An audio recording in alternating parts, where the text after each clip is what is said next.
Olá, meus irmãos, graça e paz da parte do nosso Senhor Jesus Cristo.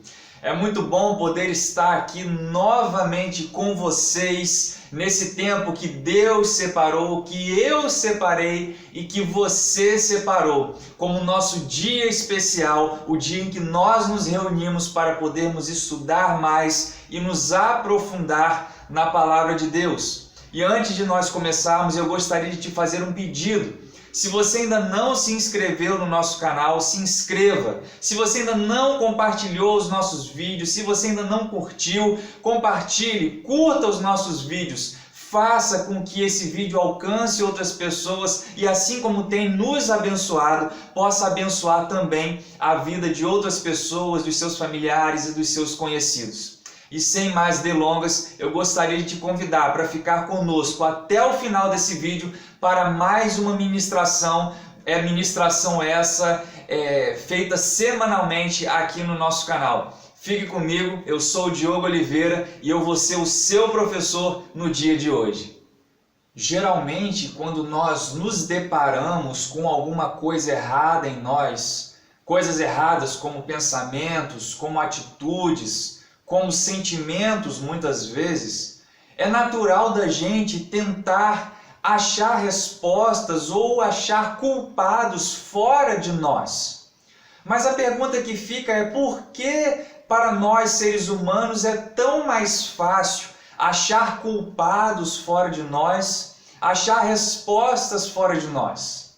Por que é tão fácil colocar a culpa dos nossos problemas, dos nossos erros em outras pessoas?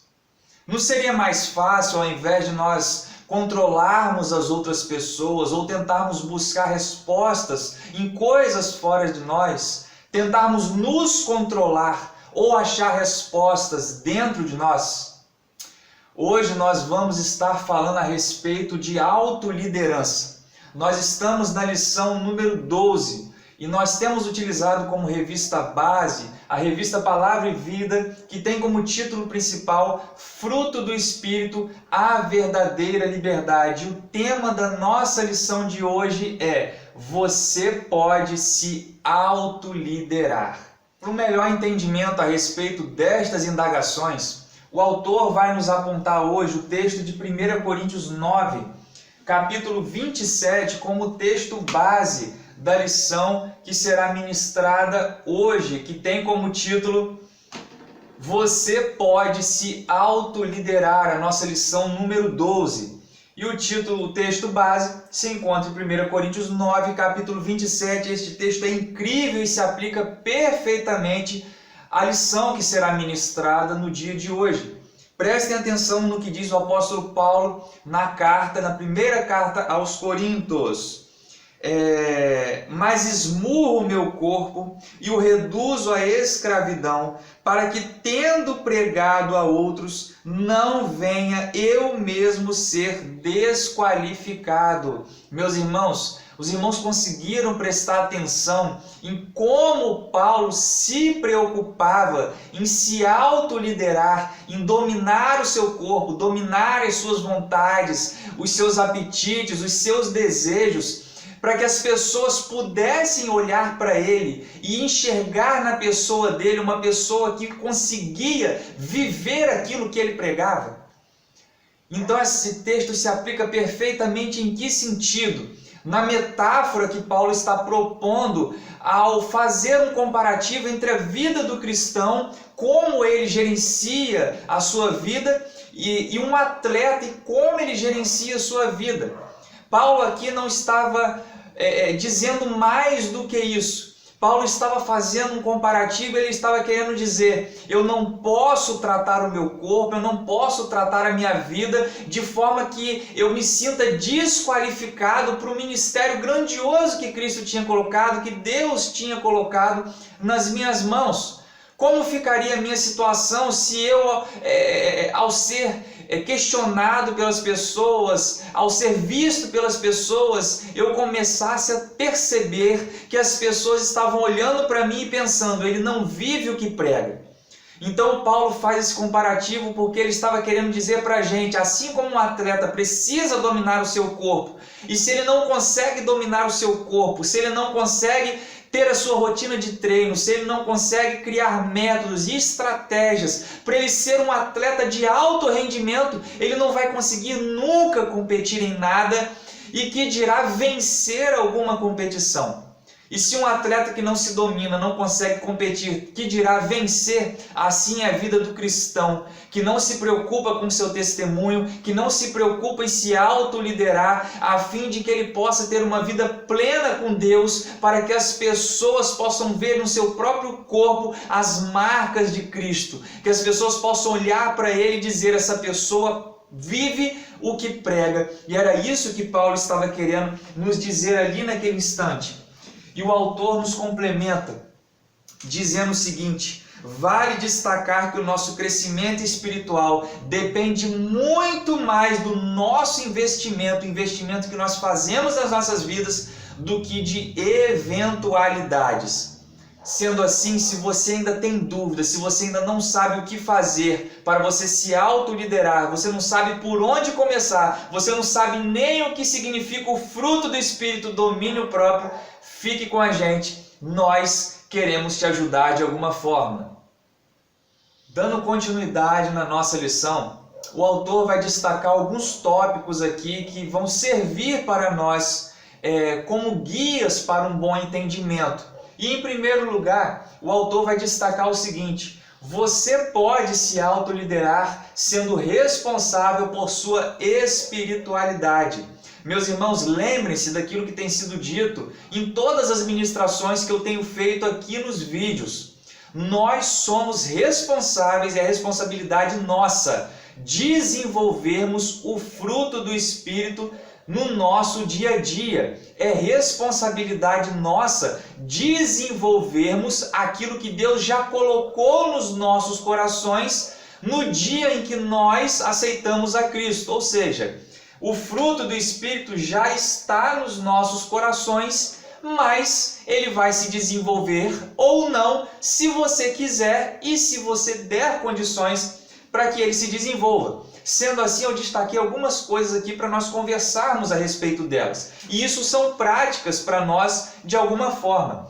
Em primeiro lugar, eu destaquei aqui, o que você faz para lidar com as tentações? Prestem bem atenção. O que você faz para lidar com as tentações? Porque é fácil muitas vezes nós culparmos o diabo, culparmos o mundo, culparmos pessoas que estão lá no mundo, culparmos o mundo, orarmos também a Deus pedindo para que as tentações não venham sobre nós, pedindo para que nada disso venha até nós. Mas na verdade o que eu quero chamar a atenção dos irmãos é que nós precisamos orar sim, nós precisamos interceder sim, nós precisamos clamar pelo sangue do Cordeiro para que nós possamos vencer as tentações, mas o que você tem feito para lidar com elas? Quando ela vem até você, o que você faz? Enfim, o que você tem feito, que estratégias você tem criado para vencer essa parte da sua vida, as tentações. Em segundo lugar, talvez você nunca tenha pensado nisso, mas está aqui exposto diante dos seus olhos para que nós possamos refletir de alguma forma. Nós brigamos muito contra o pecado, contra o mundo, contra as tentações, mas em algum momento você já parou para pensar qual dessas três opções aqui é pior para você? É pior para você o mundo, o diabo ou a carne? Qual dessas três você tem mais dificuldade ou você acha que é mais difícil de vencer? Meus irmãos, eu vou colocar o meu pensamento, a minha visão, não quer dizer que seja a sua. Eu vou expor a minha opinião aqui. Para mim aqui o mais difícil de vencer é a carne. Por que eu digo a carne? Baseado lá em Tiago, quando vai dizer que nós somos atraídos pela nossa própria cobiça, quando esta nos atrai, ou seja, nós temos um problema dentro de nós temos algo maltratado dentro de nós temos cobiça dentro do nosso coração, inclinações para o mal que residem no nosso coração. E à medida que aquilo não está bem trabalhado dentro de nós, aquilo que está dentro de nós reage com aquilo que o mundo tem nos oferecido. Sendo assim, quando nós temos uma inclinação, Satanás pesca essa inclinação e ele sabe que no mundo ele tem alguma coisa que ele pode te oferecer, ele fica como um agente levando e trazendo esses problemas até nós, de forma que aquilo que está dentro de nós reage com o que está no mundo e aquilo nos causa o que a Bíblia chama de pecado. E aí o pecado vem, gera morte, e aquilo acaba trazendo aquela série de problemas para a gente. Ou seja, na minha opinião, o pior para se vencer é a carne, porque a partir do momento em que nós estamos bem conosco mesmo, com Deus, com o nosso pecado está vencido, o Espírito Santo está vivo dentro de nós, ele está sendo bem alimentado, Satanás não vai conseguir agir em nós, não vai ser um agente eficaz nas nossas vidas e o mundo não vai ter nada a nos oferecer, porque nada do mundo vai nos atrair quando não há cobiça no nosso coração. E em terceiro lugar, o autor nos propõe a seguinte pergunta: você precisa semear para o Espírito para ter o domínio próprio? Ou precisamos do domínio próprio para semearmos para o Espírito? Olha que situação interessante. Você precisa semear para o Espírito para ter o domínio próprio, ou seja, você precisa orar a Deus e jogar a sua oração para cima, jogar os seus questionamentos para cima, jogar os seus pedidos para cima e ficar de braços cruzados, esperando que o Espírito Santo faça alguma coisa por você. Ou você precisa ter domínio próprio para semear para o Espírito? Olha que situação interessante. Mais uma vez, aqui é a minha opinião manifestada, pode não ser a sua. Eu creio que nós precisamos ter domínio próprio até para nós semearmos para o Espírito. Veja que situação. Quantas vezes nós queremos orar e não conseguimos? Quantas vezes nós começamos a orar e paramos no meio do caminho? Quantas vezes nós lemos a Bíblia durante um dia na semana, ficamos 2 sem ler? Lemos 2 dias, ficamos 4 sem ler? Quantas vezes nós oramos um dia e ficamos 2 sem orar? Isso tudo faria com que nós semeássemos de forma ineficaz para o Espírito. Mas se nós tivéssemos o domínio próprio, se nós nos dominássemos, se nós nos autoliderássemos, para que as nossas orações fossem diárias, para que as nossas leituras bíblicas fossem diárias, para que a nossa semeadura fosse diária, o Espírito Santo conseguiria agir nas nossas vidas e nós conseguiríamos desenvolver bem o domínio próprio nas nossas vidas. Antes de tudo, é bom enfatizar novamente que se você tem o Espírito de Deus, essa virtude cristã, ou seja, no dia de hoje, no nosso estudo de hoje, falando a respeito de domínio próprio, o domínio próprio já está em você, ou seja, como eu tenho dito, quando você aceitou a Cristo Jesus, quando você foi até Deus por meio da fé em Cristo e o aceitou de todo o seu coração, Deus já colocou o domínio próprio dentro do seu coração e isso é um investimento que Deus faz em você, ou seja, cabe a você desenvolver isso porque ele já está ali dentro. E o autor prossegue, o fruto do Espírito é domínio próprio. Meus irmãos, você consegue definir agora, aí onde você está, o que é o domínio próprio? Com as suas próprias palavras, consegue? Se você não consegue, o autor da revista vai dizer o seguinte: o domínio próprio é a palavra traduzida por temperança, autocontrole, autodomínio e moderação. Ou seja, o domínio próprio é a disciplina exercida sobre os nossos desejos, sobre as nossas atitudes, sobre os nossos impulsos, sobre os nossos apetites. E é a virtude que o cristão recebe para se controlar e renunciar principalmente ao pecado. E no tópico número 2 ele vai dizer o seguinte: você pode se autoliderar dominando-se para cumprir a missão. E o autor destaca o seguinte: não pare de correr, nem pare de lutar. E ele prossegue. Paulo compara o cristão que investe em sua própria espiritualidade com um atleta que corre e luta. Ambos, para lograr êxito, precisa se dominar cada vez mais a cada dia. Olha o que o autor está nos falando. Paulo, novamente, no texto que foi proposto aqui no tópico número 2, compara a vida do cristão a um atleta de alto nível. O atleta precisa se dominar, o atleta precisa treinar, o atleta precisa dormir bem, o atleta precisa comer bem, precisa seguir as orientações do seu instrutor, do seu professor, do seu treinador, precisa fazer tudo que está ao seu alcance, precisa dominar o seu próprio corpo para ele conseguir lograr êxito, para ele conseguir alcançar a coroa da sua vitória, que é um pódio, é uma conquista grandiosa para um atleta.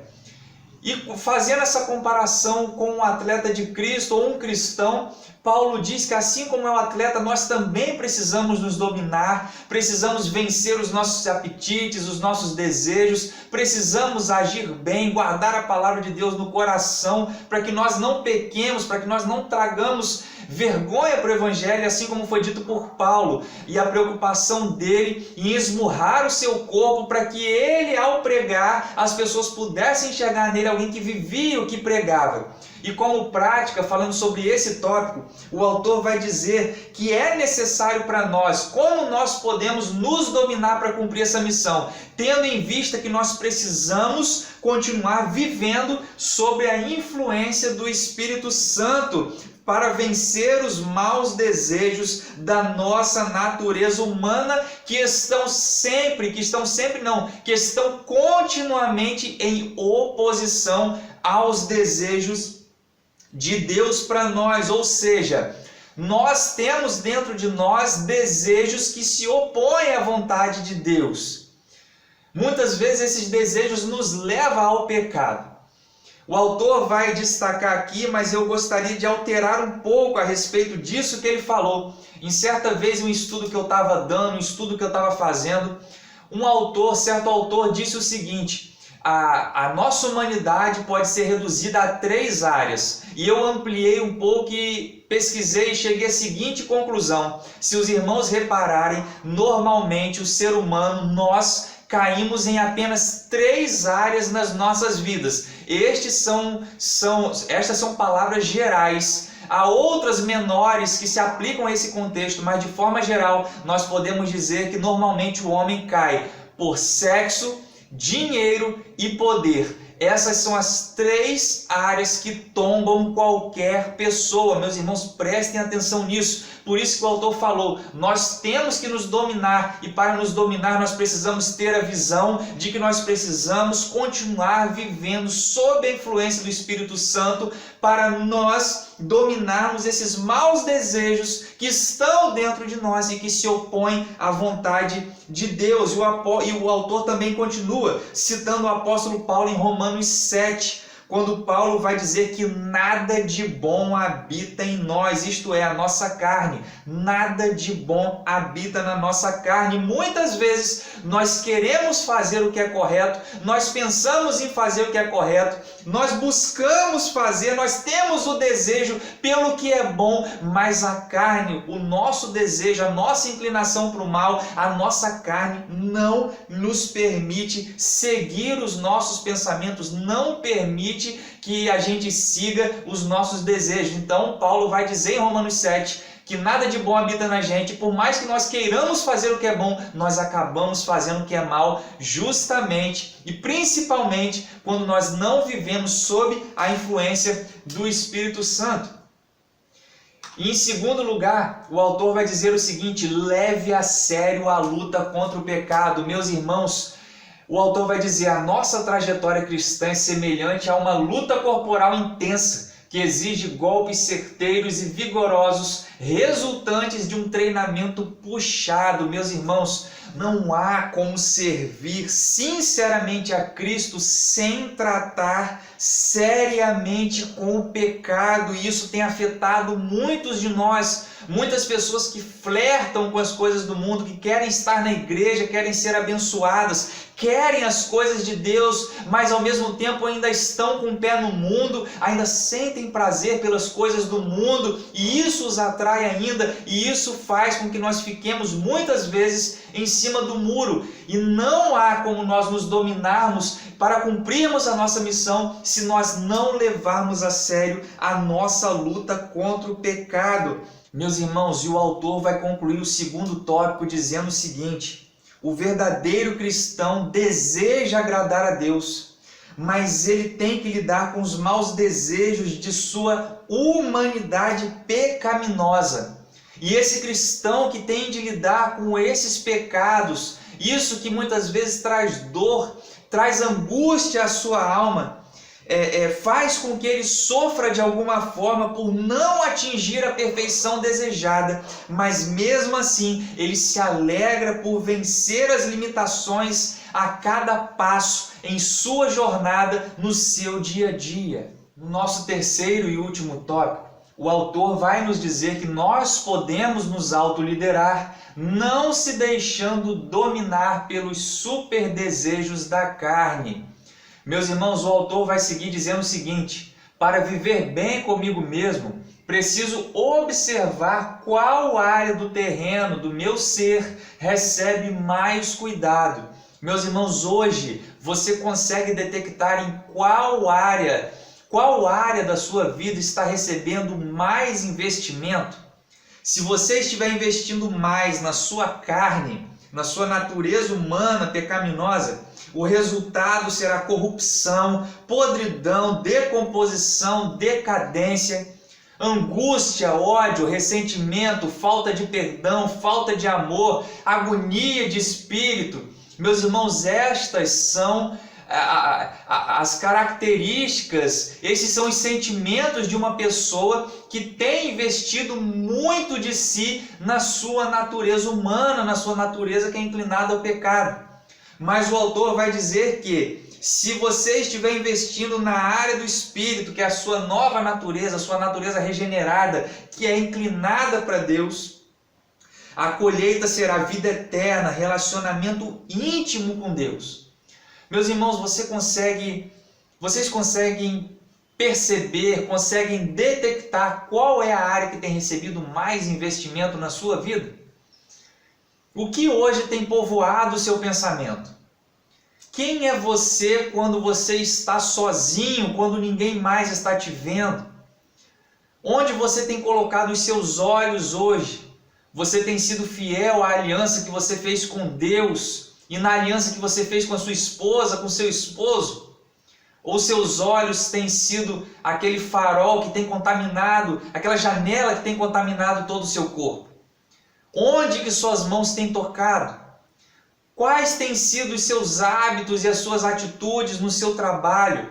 As pessoas conseguem olhar para você e encontrar em você as marcas de Cristo? Será que você tem gastado mais o seu tempo naquilo que é secundário ou naquilo que é primário, naquilo que é essencial para o nosso crescimento como cristão? Meus irmãos, se nós investirmos mais do nosso tempo na carne, nós colheremos podridão, sofrimento, dor em nosso ser. Mas quando nós investimos no nosso espírito, na nossa natureza regenerada, nós colhemos vida eterna com Deus e relacionamento com Ele. Meus irmãos, qualquer cristão sincero sofre ao perceber sentimentos, pensamentos, atitudes, palavras, olhares, intenções reprováveis no seu coração.